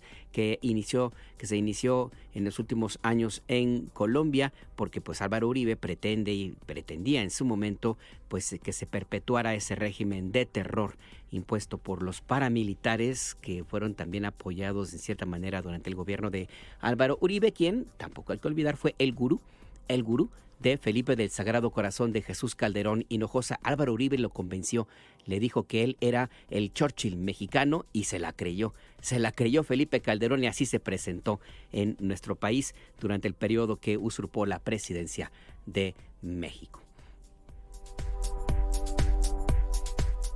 La derrota de la humanidad. Crean mirador en Israel para contemplar el genocidio en Gaza. Es parte del horror que sucede en Gaza. México ha condenado de una forma muy clara y contundente el uso del hambre como la utiliza el gobierno de Benjamín Netanyahu en contra del pueblo palestino. Y para conocer más detalles de esta condena del gobierno mexicano en contra del horror, nos enlazamos con el embajador Héctor Vasconcelos, es representante permanente de México ante la Organización de Naciones Unidas. Embajador, buenas tardes, gracias por esta comunicación, les saluda Alberto Nájar. Muy buenas tardes, gracias por la llamada. Al contrario, embajador, México condena el uso del hambre como arma de guerra. ¿De qué se trata, embajador? Sí, desde luego, mire usted, en todo en esta vida hay y debe haber reglas, hasta para la guerra. Usted sabe que está perfectamente codificada en el derecho internacional, etcétera. Hay cosas que se valen y cosas que no se valen. Entonces, en cualquier situación de conflicto, de revolución, de enfrentamiento entre ejércitos de dos o más países, pues se utilizan en todo caso el armamento militar, las fuerzas armadas, ¿verdad? Pero utilizar el hambre como una táctica de guerra para someter a una población, a un sector de la población, es algo que es totalmente inadmisible en cualquier parte del mundo, ¿verdad? Y esto, pues así se ha reconocido durante ya mucho tiempo. Son prácticas, en todo caso, propias de la antigüedad, de la Edad Media, quizá el Renacimiento, el siglo XVII, pero pues toda la legislación moderna separa lo que es válido y no es válido en una situación de guerra, y el uso del hambre es algo totalmente excluido de lo que debe ocurrir en todo caso en un enfrentamiento militar. Embajador, ¿cuál fue la respuesta de la comunidad internacional ante esta condena que hizo el gobierno de México? A ver, la posición o la intervención que tuve esta mañana en representación del gobierno de México fue parte del inicio, la primera jornada de la conferencia de alto nivel, así se llama, conferencia de alto nivel para una solución de paz en Palestina y el establecimiento de dos estados. Entonces, el objetivo de esta conferencia es justamente llegar finalmente a una solución de dos estados que puedan convivir respetando fronteras, sus distintas políticas, sus distintos proyectos económicos, sus distintas ascendencias en la historia, ¿verdad? Porque tanto el pueblo judío como el pueblo palestino tienen antiquísimas historias por detrás que tienen todo que ver con el conflicto actual. Entonces, ese es el objetivo de esta conferencia convocada específicamente por Francia y Arabia Saudita en el contexto de las Naciones Unidas. Va a ser una conferencia de 2 días y ahí se están manifestando pues las posiciones de incontables países. No sé si finalmente van a ser todos los 193 países que conforman la ONU, o en todo caso nada más una mayoría, pero yo veo una presencia inmensa de países en esta conferencia. Y en ese contexto fue donde yo hablé de la conveniencia de establecer, como digo, 2 estados autónomos, libres, seguros, con fronteras seguras, e incluso que pudieran eventualmente llegar a convivir pacíficamente y aún colaborar entre sí en un futuro. Ese fue el sentido de mi intervención de esta mañana. Y finalmente, embajador, ha habido señalamientos en el sentido de que México debería tener una posición más clara, más contundente en el sentido de apoyar a el pueblo palestino. Pero es importante, y usted que es el representante de México ante las Naciones Unidas, ¿de dónde viene esta política exterior mexicana que tiene su base en la Constitución misma, embajador? Bueno, desde luego, qué bueno que me haga esa pregunta. Por supuesto que los principios de política exterior que establece la Constitución de la República, eso es siempre la base de nuestra política exterior, el fundamento, la columna vertebral. Pero en el caso específico del conflicto entre Israel y Palestina, que data ya de prácticamente 80 años, tiene la misma edad que la propia Organización de las Naciones Unidas. En este caso siempre hemos abogado desde hace mucho tiempo, desde hace muchos lustros y décadas, por el establecimiento de 2 naciones, como digo, que se respeten, que admitan la existencia la una de la otra, las naciones. Entonces hay una tradición en la política exterior mexicana de respetar a ambos estados, el Estado de Israel y un futuro estado que todavía no se ha podido establecer, de Palestina. Ahora bien, también todos sabemos que México ha recibido las cartas credenciales de una embajadora de Palestina en México, de modo que yo no creo que sea justo decir que hemos tenido una política tibia. Como digo, tenemos una embajadora de Palestina en México, formamos parte de esta conferencia que, digamos, presenta la esperanza de una solución al enorme problema palestino-israelí. Y ahí está el posicionamiento que hizo México respecto a esta idea criminal, y el adjetivo es mío, embajador, de utilizar el hambre como un arma de guerra. Le quiero... Sí, dígame, embajador. Si lo desean, podrán consultar mi intervención de esta mañana completa, ¿verdad? Está en las redes y, digamos, es de divulgación oficial de la conferencia de la ONU, ¿verdad? Claro. Pues, embajador Héctor Vasconcelos, representante permanente de México ante la ONU, le agradezco estos minutos con la audiencia de Imer Noticias. Muchísimas gracias por su llamada. Buenas tardes. Buenas tardes, embajador. Es Héctor Vasconcelos, representante de México ante la Organización de las Naciones Unidas, y esta posición que ha hecho nuestro país sobre este uso, como le digo, criminal, y me quedo corto, de el hambre, la hambruna como una estrategia de guerra, con el argumento de vencer a un grupo extremista, un grupo terrorista como es Hamas. Pues lo que están haciendo es simplemente tomarlo como pretexto y exterminar al pueblo palestino, que es un propósito muy viejo que se ubica desde la fundación misma del Estado israelí, que nació con ese propósito. Ese es el propósito del sionismo: invadir, quedarse con el territorio palestino a pesar de que no les pertenece por completo. Pero pues desde el primer momento llegaron con esa idea, y para cumplirlo pues están ahora mismo siguiendo este supuesto mandato divino de que son el pueblo elegido, y por lo tanto tienen el permiso de exterminar a otros seres humanos. Y esta idea de la convivencia de 2 estados en el mismo territorio fue el propósito central del nacimiento de Israel como un estado allí en ese mismo territorio es la única salida. De hecho, así se ha planteado durante la conferencia internacional en favor de la solución de los dos estados en la sede de la ONU en Nueva York, que comentó hace unos minutos el embajador Héctor Vasconcelos. El secretario general de la ONU, Antonio Guterres, dijo: la solución de dos estados entre Palestina e Israel está más lejos que nunca, pero sigue todavía como la única vía, la única salida. Esta mañana Antonio Guterres no mencionó sanciones u otras acciones en contra de Israel, pero hizo un exhorto a que las reuniones de esta conferencia internacional no se conviertan en otro ejercicio de retórica bien intencionada.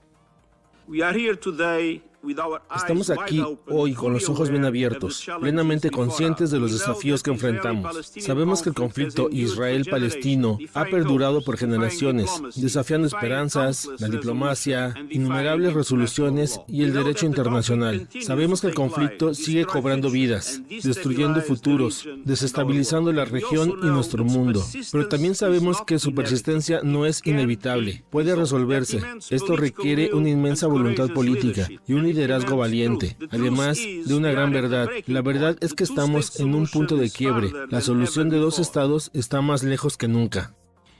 Y mientras todo esto sucede en Nueva York, en la sede de Naciones Unidas, bueno, en Gaza avanza este propósito de eliminar a los palestinos. Se han llegado al horror extremo, se me acaban los adjetivos, de establecer un mirador.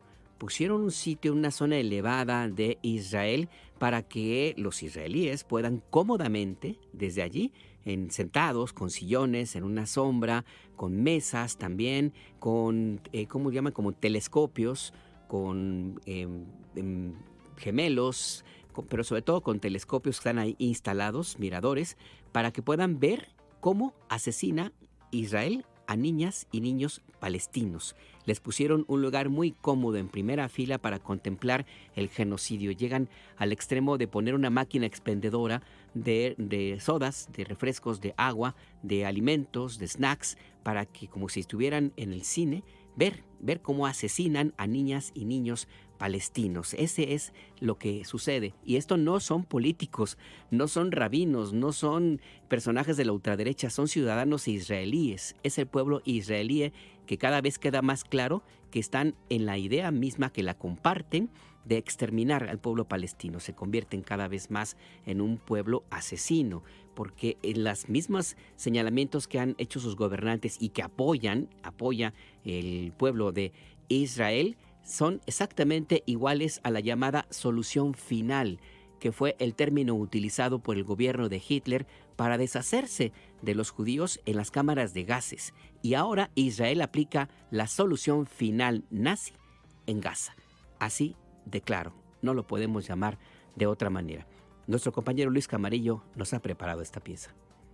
Si Dios quiere, el pueblo israelí ganará. Construiremos y seremos testigos del asentamiento de Sión y del asentamiento del pueblo israelí en Gaza. Escuchábamos a Limor Son Har-Melech, diputada del Parlamento israelí por el partido de extrema derecha Poder para Israel, quien en octubre de 2024, a un año del incremento de los ataques de las fuerzas de defensa de Israel a la Franja de Gaza, organizaba junto a otros colonos tours o recorridos en barco para ver el enclave palestino desde el mar mientras era bombardeada. Allí, ante niñas y niños, daban testimonios que esta tierra, la Franja de Gaza, será suya cuando acaben, según sus palabras, de exterminar a los nativos. Como lo reitera en cuanto tiene oportunidad Daniela Weiss, la ultraderechista exalcaldesa de Kedumín, un asentamiento ilegal israelí ubicado en la Cisjordania ocupada. El propósito del movimiento del asentamiento es acercarse lo más posible a Gaza, para observar completamente Gaza y para entender que a partir de ahora, Gaza será completamente judía. Esta no es la única ocasión en que extremistas y supremacistas israelíes invitan al mundo a ver lo que meses antes Francesca Albanese y otros expertos de Naciones Unidas advirtieron sobre el riesgo de genocidio. En abril de este 2025, un mes antes de que entrara en funciones la Fundación Humanitaria de Gaza, operado estrictamente por empresas privadas de Israel y Estados Unidos, se dio a conocer lo que la prensa llamó turismo de guerra. En estos paquetes turísticos, ciudadanos israelíes con otras nacionalidades como la estadounidense pagan $800, $15,000 pesos al tipo de cambio para ver en primera fila y en palabras de ellos mismos disfrutar desde un mirador cómo las fuerzas de defensa de Israel masacran a las y los palestinos de Gaza. Acondicionado con sillones, máquinas de refrescos y comida, así como renta de binoculares de observación y bajo la protección de los soldados israelíes, observan y se regocijan al ver caer las bombas y cohetes sobre incluso campos de refugiados.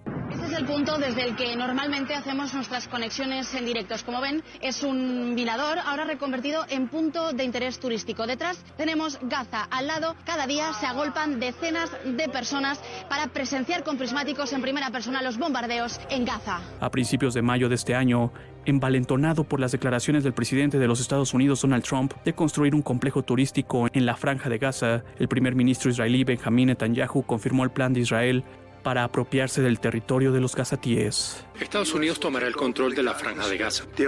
La única razón por la que los habitantes de Gaza quieren regresar es porque no tienen alternativas.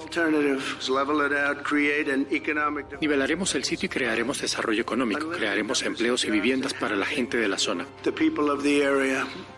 Hablé con otros líderes del Medio Oriente y les encanta la idea de reubicar a los palestinos de Gaza. Este fin de semana, Jeremy Bowen, corresponsal de la BBC en Oriente Medio, dio a conocer imágenes del llamado Mirador de los Héroes, donde tras tomarse un refresco o una selfie para sus redes sociodigitales, los turistas de guerra, en su mayoría israelíes, son testigos de lo que el primer ministro israelí, acusado de corrupción y crímenes contra la humanidad, Benjamín Netanyahu, llama compromiso para lograr nuestros objetivos de guerra. Claro, según sus palabras, bajo la defensa de la libertad humana y la vida humana. Estos compromisos se traducen en una hambruna que es usada por Netanyahu como arma de guerra, cuya responsabilidad recae desde finales de mayo en los centros de distribución de ayuda de la Fundación Humanitaria de Gaza, respaldada por Estados Unidos e Israel. En entrevista a Bowen, Anthony Aguilar, oficial retirado de las Fuerzas Especiales de Estados Unidos, narró cómo fue testigo de crímenes de guerra cuando trabajó en estos centros de distribución de comida. Testifiqué cómo las fuerzas de Israel disparaban un proyectil desde el cañón principal, desde un tanque hacia una multitud de personas, destruyendo un coche de civiles que simplemente se alejaban del lugar. Testifiqué cómo se disparaban rondas de mortero contra las multitudes de personas para mantenerlas controladas. En mi evaluación más franca, diría que son criminales. En toda mi carrera, nunca he presenciado el nivel de brutalidad y el uso de fuerza indiscriminada e innecesaria contra una población civil. Una población desarmada y hambrienta. Nunca he presenciado eso en todos los lugares a los que he sido desplegado en guerra hasta que estuve en Gaza, a manos de las FDI y de los contratistas estadounidenses. Por su parte, organizaciones civiles israelíes acusaron por primera vez a Israel de cometer un genocidio en Gaza. B'Tselem y Médicos por los Derechos Humanos Israel afirmaron este lunes que tras sus propias investigaciones, Israel está cometiendo un genocidio en la Franja de Gaza. En rueda de prensa, la doctora Dafna Shochat señaló: "Nada te prepara para darte cuenta de que eres parte de una sociedad que comete genocidio. Este es un momento profundamente doloroso para nosotros". Para M Noticias, Luis Camarillo Carvajal. En una reciente sesión del Parlamento Europeo, la eurodiputada sueca de origen iraquí Abir al-Shalani dijo: "No creo que la humanidad haya fracasado.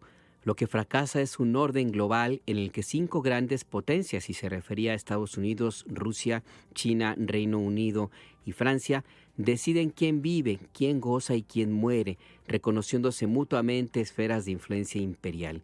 Y advierte: "La humanidad solo fracasará si no es capaz de derribar este sistema y reformarse". Y sí, hasta ahora el fracaso es del pueblo de Israel, que con estas acciones vergonzosas como las que acabamos de escuchar, se convierten cada vez más en ese espejo del cual son origen, se convierten cada vez más en un régimen muy parecido al gobierno nazi, que trató de exterminarles a ellos, que ahora se han convertido en exterminadores. Cometen la misma barbarie que sufrieron, la cometen ahora en contra del pueblo palestino. Y cada vez queda más claro que esto no es un tema político, esto no es nada más el salvavidas que pretende utilizar Benjamín Netanyahu para evadir la cárcel. No, este es un propósito que apoya el pueblo de Israel, que se convierte cada vez más en un pueblo asesino. Punto y aparte.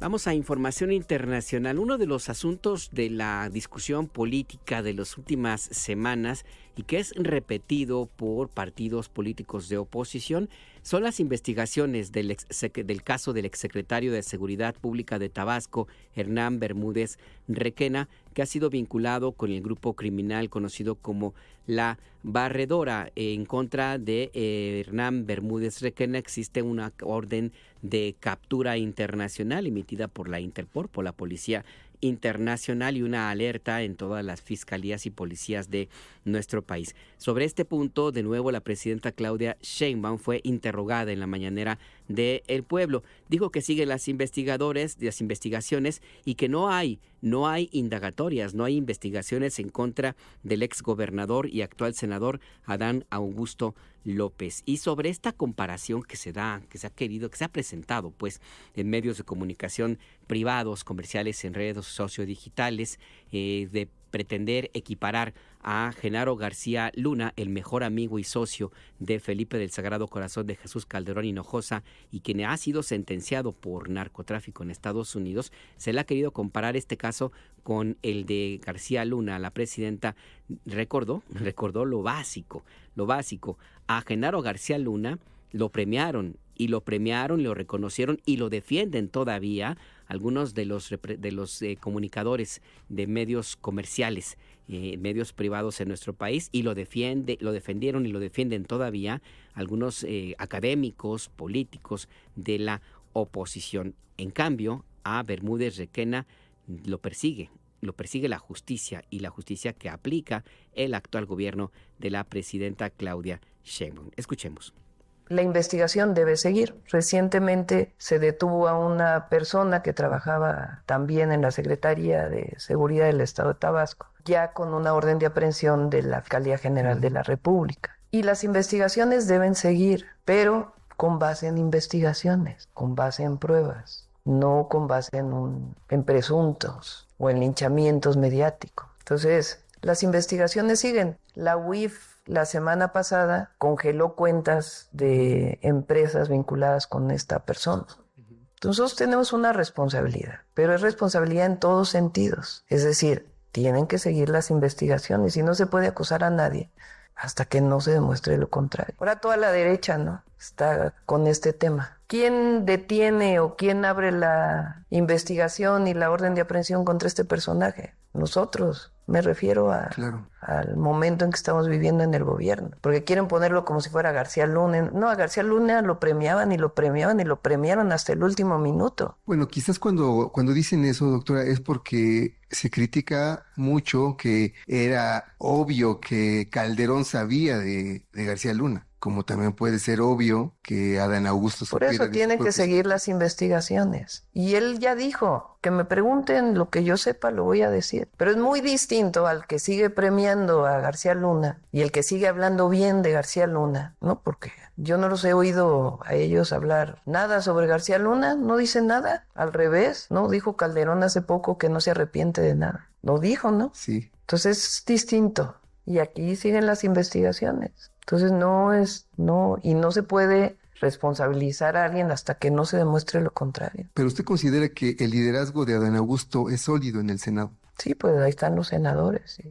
Entonces, no hay ninguna investigación, lo he dicho, contra el senador. Y él, en el momento que si alguien le quiere preguntar, pues por supuesto que él lo va a decir. Ya lo dijo públicamente. La diferencia es importante. A Genaro García Luna lo premiaron, lo apapacharon y lo siguen defendiendo. A este personaje, a Bermúdez Requena, Hernán Bermúdez Requena, lo persigue el gobierno de México. La jiribilla.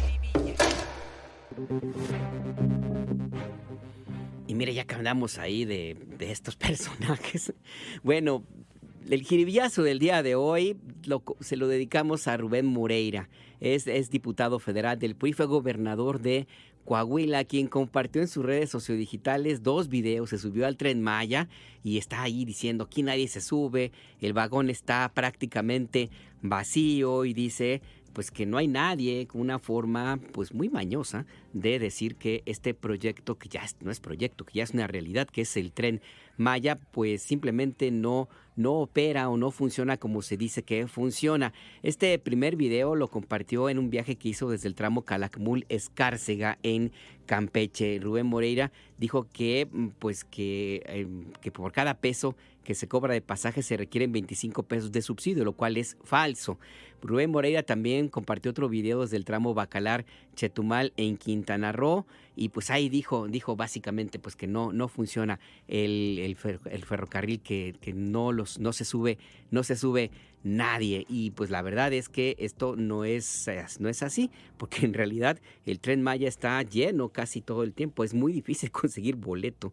De hecho, si usted quiere ir, pues tiene que hacer fila para conseguir boleto y utilizarlo. De hecho, usuarios de redes sociodigitales le recriminaron a Rubén Moreira que subió al tren en las rutas menos transitadas y en horarios pues que no está transitado. Es decir, pues que no es totalmente cierto lo que dijo el ex gobernador de Coahuila y actual diputado federal del PRI. El jiribillazo del día de hoy dedicado a este personaje.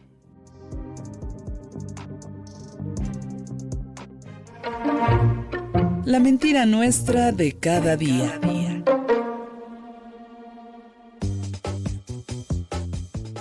Y dentro de esta situación que es muy extraña, porque en los últimos años, desde 2018, algunos de los voceros de las personas académicos que eran consultados en su momento y que tenían una opinión pues que era digna de atenderse, yo mismo como corresponsal de la BBC de Londres hablé con varios de ellos, y algo ocurrió a partir de 2018 que involucionaron y pues llegaron al extremo de mentir. Esas voces que en su momento marcaban la opinión pública pues ya no existen. Bueno, ahí están pues, pero ya no marcan opinión pública, y al contrario se han convertido en el sinónimo de la falsedad y de la mentira. Y un ejemplo es lo que ocurrió en las redes sociodigitales y que la presidenta Claudia Sheinbaum pues lo mencionó esta mañana, porque es mentira que hay una crisis fiscal, como afirmó en su columna el académico Macario Schettino. La presidenta Sheinbaum dijo que por el contrario las finanzas públicas son sanas. Es más, hay un nivel récord en la recaudación fiscal. Aumentó 9% en el mes de enero a julio con respecto al mismo periodo del año pasado. Vamos a escuchar a la presidenta Sheinbaum. Que ya no hay ni para pagar los salarios en muchas dependencias de gobierno. ¿Esto es así? Claro que no. Pregunto. Si hubiera una crisis de recursos, de caja, de liquidez, no estaría el dólar como está. El peso, frente al dólar como está. Entonces, no, está muy bien, las finanzas públicas están muy bien. Recaudación, mira, de récord. A julio del 2025, el 24 iba en 221,000, nosotros vamos en 429,000. Y de eso, aduanas son como 150,000 millones adicionales de recaudación. El acento.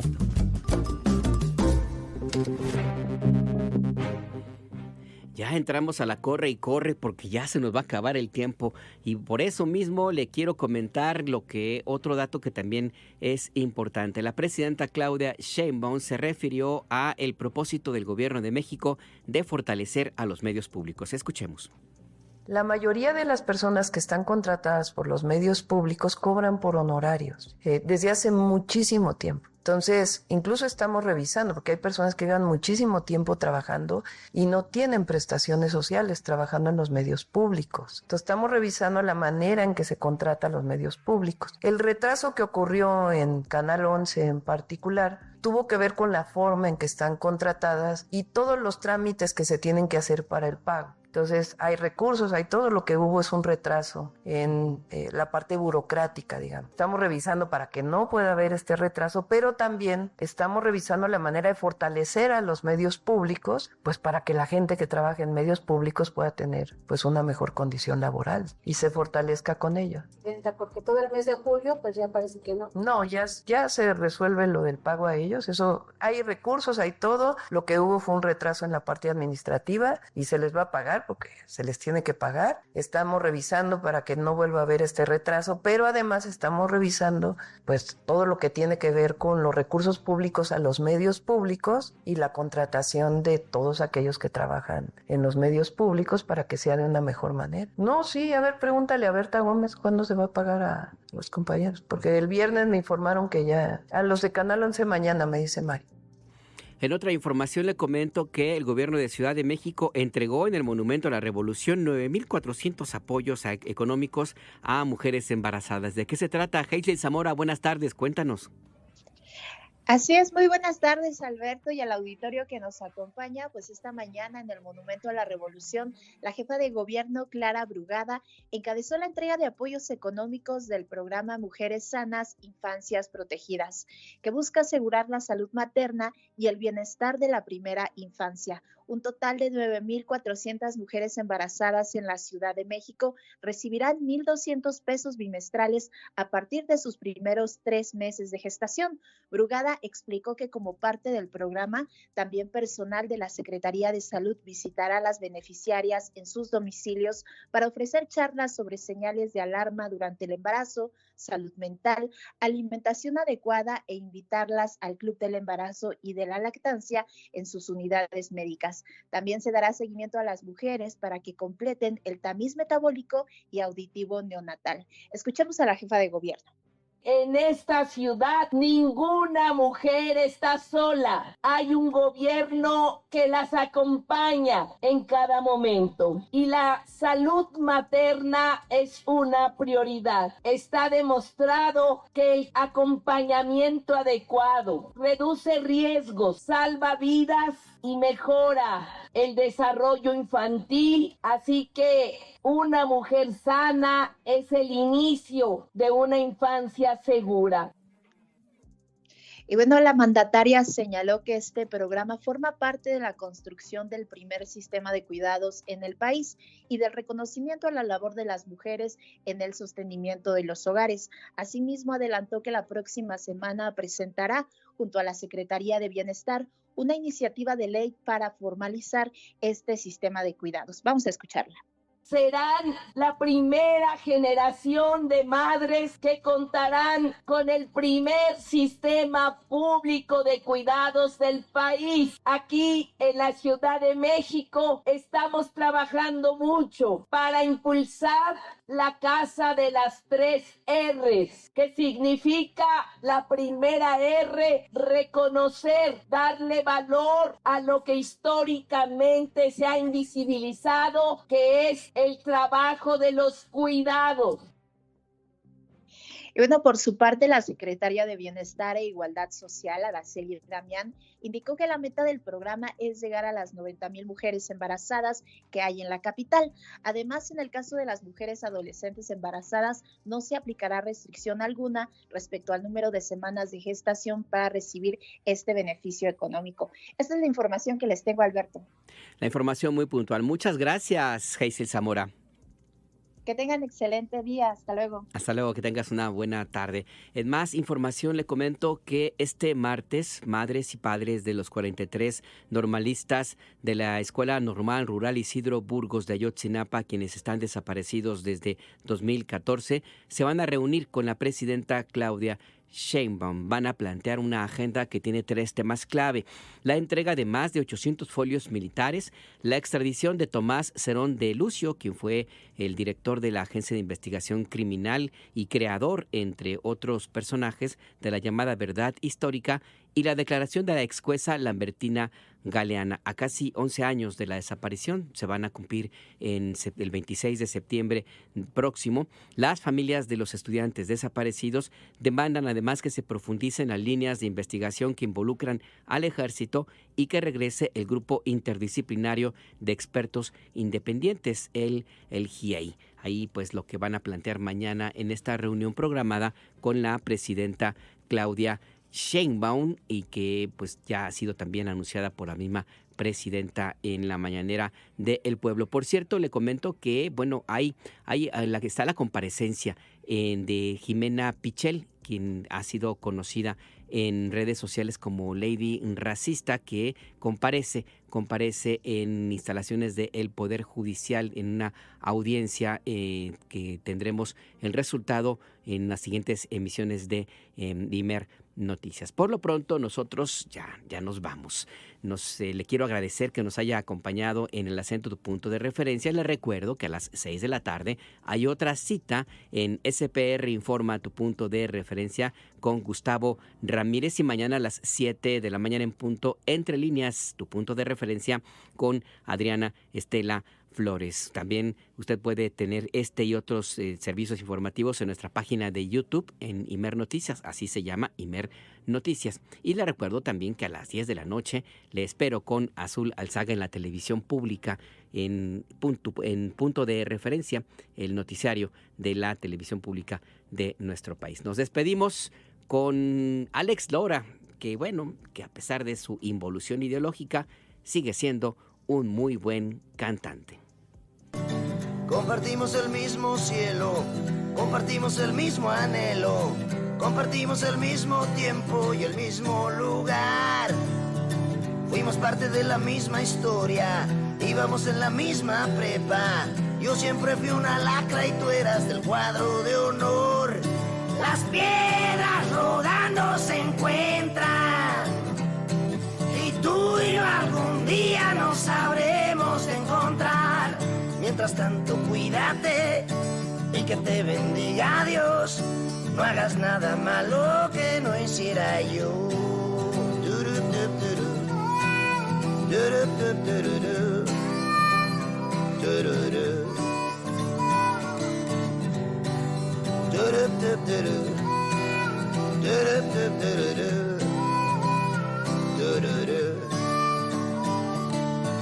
Encendimos el mismo fuego, competimos en el mismo juego, compartimos el mismo amor y el mismo dolor. La vida nos jugó una broma y el destino trazó el camino para que cada quien se fuera con su cada cual. Las piedras rodando se encuentran y tú y yo algún día nos sabremos encontrar. Mientras tanto, cuídate y que te bendiga Dios. No hagas nada malo que no hiciera yo.